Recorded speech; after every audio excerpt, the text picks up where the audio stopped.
Loosen the right side bolt with an Allen wrench and remove the trinocular observation head.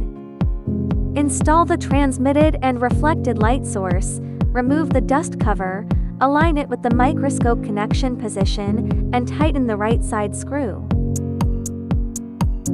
Loosen the left side screw, remove the dust cover, install the trinocular observation head, secure it in place, and tighten the bolt.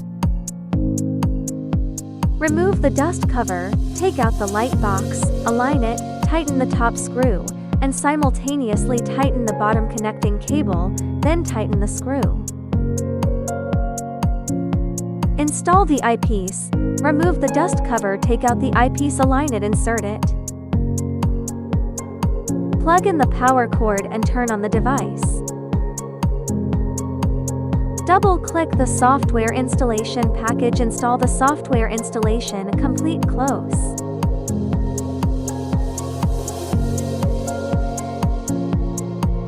Double-click the second file. Install the dongle.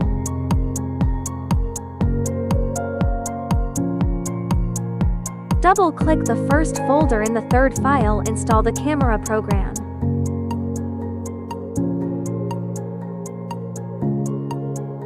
Install the camera device, plug in the data cable, connecting one side to the microscope and the other to the computer.